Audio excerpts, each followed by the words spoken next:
Assalamu alaikum students, welcome to Kubro's Concept Classes. Today we start class first in Maths chapter 1 which is complex number और आज हम उसकी exercise 1.4 का question number 6 start करेंगे जो कि right a given complex number in the algebraic form.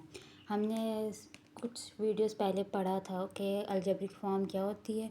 हमारे पास x plus Y iota जो होती है वो हमारे पास कार्टेशियन फॉर्म भी होती है, रेक्टेंगुलर फॉर्म भी होती है और अलजेब्रिक फॉर्म भी होती है। ठीक है, अभी जो क्वेश्चन हमें गिवन है पार्ट 1, तो ये हमें पोलर फॉर्म में गिवन है या आप कह लो ट्रिग्नोमेट्रिक फॉर्म में गिवन है। ठीक है, हमारे पास है √2 cos 315 प्लस आयोटा साइन 315। ठीक है, अब इसमें सिंपल क्या करना है, हमने कैलकुलेटर में हमने cos 315 डालना है तो हमारे पास √2/2 आ जाएगा और साइन का भी -√2/2 आ जाएगा। ठीक है, माइनस इधर आ जाएगा, यहाँ से हम सिंपल क्या करेंगे, √2 यहाँ मल्टीप्लाई हो रहा है तो ये √2 का स्क्वायर बन जाएगा इधर भी और इधर भी, तो ये स्क्वायर से कैंसिल हो। हमने क्या किया, हमारे पास 2/2 -2/2 आयोटा, 2 से कैंसिल तो हमारे पास यहाँ पर 1 आ गया और ये माइनस आयोटा जो कि हमारे पास एक रियल पार्ट है और एक हमारे पास इमेजिनरी पार्ट है।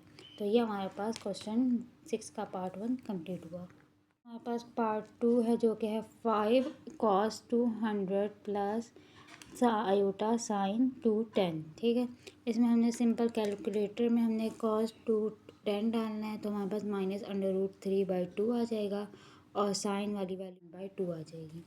सिंपल √5 जो है दोनों साइडों में मल्टीप्लाई हो रहा है तो हमारे पास एक ये आंसर आ गया, एक ये आ गया। ये जो हमारे पास एक रियल पार्ट है और ये हमारे पास इमेजिनरी पार्ट है। नेक्स्ट हमारे पास पार्ट 3 है जो कि है 2 cos 3π/2 प्लस आयोटा साइन 3π/2। अब हमने पाई जो होता है हमारे पास ट्रिग्नोमेट्रिक फॉर्म में हमारे पास 180 के इक्वल होता है, तो हमने 3 को 180 से मल्टीप्लाई करना है एंड देन 2 को उससे डिवाइड कर देना है तो हमारे पास 270 आंसर आ जाएगा। कैलकुलेटर में cos 270 हमारे पास 0 होता है और साइन 270 हमारे पास -1 होता है। सिंपल हमने यहाँ पर 2 अंदर मल्टीप्लाई करना है, ये 0 हो जाएगा और ये -2 आ जाएगा तो हमारा आंसर -2 आयोटा आ गया। अब देखा जाए जहाँ पर हमारे पास जो रियल पार्ट है वो हमारे पास 0 है और इमेजिनरी पार्ट जो है हमारे पास -2 है।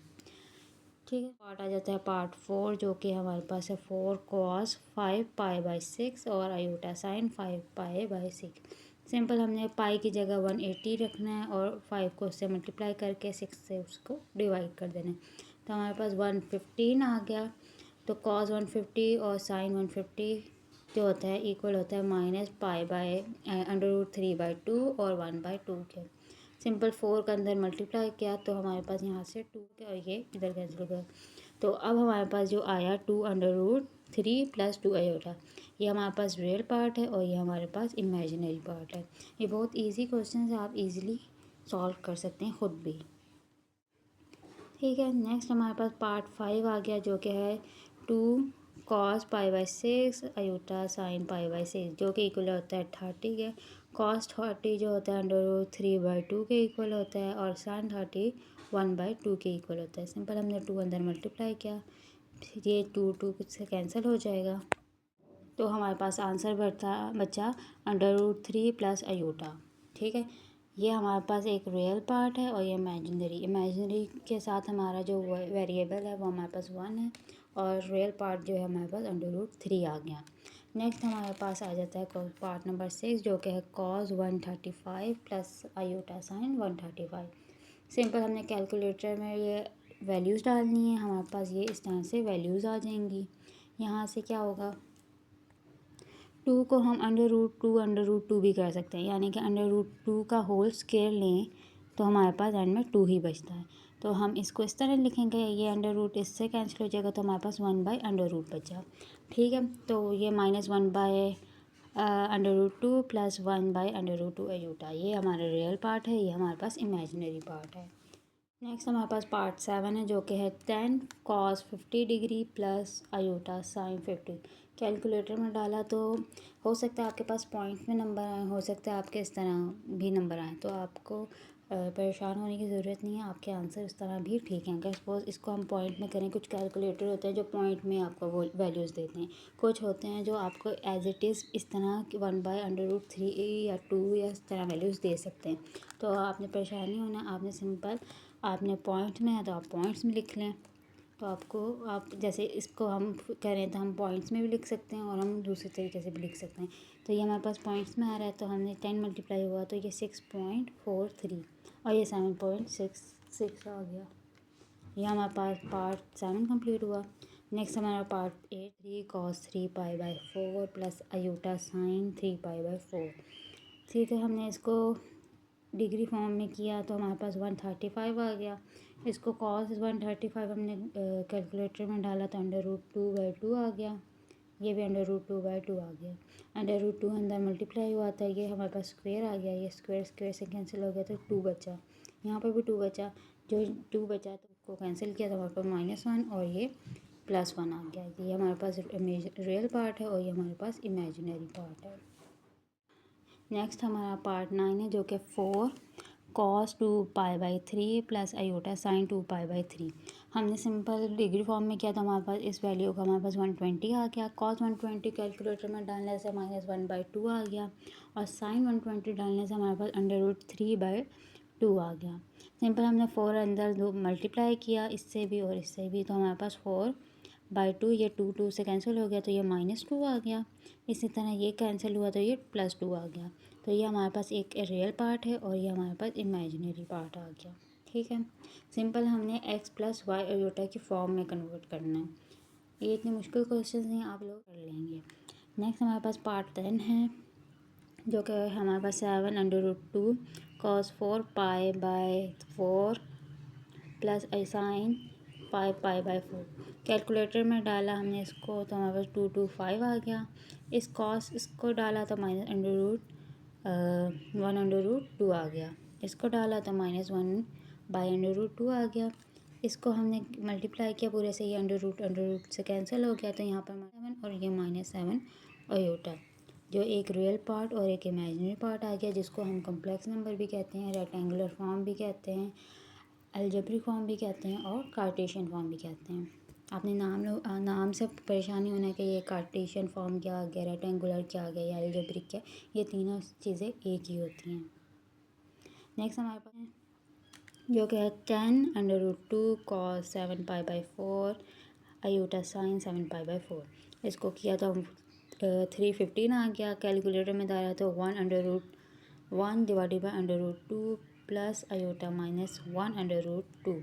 ये √2 से कैंसिल हो जाएंगे तो हमारे पास यहाँ 10 और -10 अयोटा। इस तरह देखें, हम मैंने जो बताया वो इस तरह आ गया। हमारे पास 10 अयोटा है। ये हमारे पास रियल पार्ट, इमेजिनरी पार्ट और ये पूरा टाइम जो हो गई, इसको हम कहते हैं अलजेब्रिक फॉर्म। ठीक है, नेक्स्ट पार्ट 12 है cos 5π/2 प्लस अयोटा साइन 5π/2। इसको किया तो 450 आ गया। cos 450 हमारे पास 0 के इक्वल होती है और साइन 450 1 के इक्वल होता है। ये 2 मल्टीप्लाई हो जाएगा तो 0 हो जाएगा और ये इससे मल्टीप्लाई हो जाएगा तो 2 अयोटा। यानी कि हमारे पास रियल पार्ट जो है 0 है और इमेजिनरी पार्ट हमारे पास 2 है, तो जो कि हमारे पास आंसर आ गया 13, जो कि 1/1 divided by √2 cos π/4 plus iota sine π/4। ठीक है, हमने इसको किया तो 45 आ गया। cos 45 √2/2। ठीक है, आप इस तरह भी लिख सकते हैं, वो cos 45 को 1 डिवाइडेड बाई √2। ठीक है, आप इस तरह भी कर सकते हैं और इस तरह भी, लेकिन यहाँ पर हमने इसलिए नहीं किया क्योंकि हमारे पास डिवाइड में ईजिली डिवाइड कैंसिल हो जाएगा। सिंपल हमारे पास साइन 45 भी ये होता है। हमने इसको दोनों साइडों से मल्टीप्लाई किया, 2 से कैंसिल, यहाँ से भी और यहाँ से भी। यहाँ बचा 1/2 और यहाँ प्लस अयोटा 1/2। ठीक है, जो कि हमारे पास एक अलजेब्रिक फॉर्म आ गई। इसको हम कार्टेशियन फॉर्म और रेक्टेंगुलर फॉर्म भी कहते हैं। मैं आपको लेक्चर में बार बार बताती हूँ हर चीज़, ताकि आप लोगों को सही से समझ आ जाए। नेक्स्ट हमारे पास पार्ट 14 है जो कि है 7 cos 180 plus iota sign 180। cos 180 हमारे पास -1 के इक्वल होता है, साइन 180 हमारे पास 0 के इक्वल होता है। सिंपल हमने क्या मल्टीप्लाई किया, ये -7 हो गया और ये -7 मल्टीप्लाई ज़ीरो से होगा तो ज़ीरो हो जाएगा, तो यानी ज़ीरो आयोटा। हमारे पास यहाँ रियल पार्ट -7 है और इमेजिनरी पार्ट हमारे पास ज़ीरो है। ठीक है, नेक्स्ट हमारे पास आ जाता है एक्सपोनेंशियल आयोटा पाई बाय 4। इस वैल्यू को हम cos pi by 4 plus iota sine pi by 4 भी कह सकते हैं, मतलब दोनों इक्वल होते हैं। ठीक है, ये इक्वल कैसे होते हैं, क्यों होते हैं, ये हमने लेक्चर 1 में हमने डिटेल में पढ़ा है, आप वो वीडियो देख सकते हैं। ठीक है, पाई बाय 4 यहाँ पर बेसिकली आयोटा के साथ जो डिग्री होती है हमने वो लगानी होती है। यहाँ पाई बाय 4 है तो हमने पाई बाय 4 लगाया। पाई बाय 4 45 के इक्वल होते हैं और कॉस 40 होता है √2/2 और साइन 45 भी √2/2 आ जाता है। यहाँ से 2 अंदर मल्टीप्लाई हुआ तो ये 2 से यहाँ से भी कैंसिल हो गई, √2 प्लस आयोटा √2 आ गया। ये एक हमारे पास रेक्टेंगुलर फॉर्म बन गई या अलजेब्रिक फॉर्म। इस हिसाब में हमारे पास 3 एक्सपोनेंशियल आयोटा पाई बाय 2। यहाँ हमारे पास डिग्री पाई बाय 2 है तो कॉस और साइन के साथ डिग्री पाई बाय 2 ही आएगी। पाई बाय 2 हम 90 भी कह सकते हैं। ठीक है, कॉस 90 ज़ीरो होता है और साइन 90 हमारे पास 1 होता है, तो 3 यहाँ ज़ीरो हो जाएगा और ये 3 आयोटा, यानी हमारे पास रियल पार्ट 0 है और इमेजिनरी पार्ट हमारे पास 3 है। ठीक है, नेक्स्ट लास्ट पार्ट हमारे पास 17 है, जो कि 5 exponential iota pi by 3। Pi by 3 हमारे पास 60 के इक्वल होता है। इसका फॉर्मूला ओपन किया हमने, कॉस हमारे पास 1/2 और साइन 60 √3/2। 5 मल्टीप्लाई किया तो 5/2 प्लस 5 √3/2 आयोटा। ये हमारे पास एक रियल पार्ट है और ये हमारे पास इमेजिनरी पार्ट है, जो कि हमारे पास एक अलजेब्रिक फॉर्म बन गई। ठीक है, यहाँ पर हमारा पार्ट 6 कंप्लीट हुआ। होप सो आप लोगों को आज का टॉपिक समझ आ गया होगा। If there any queries about this question please let me know in comment section. आज के लिए इतना ही, अल्लाह हाफिज़।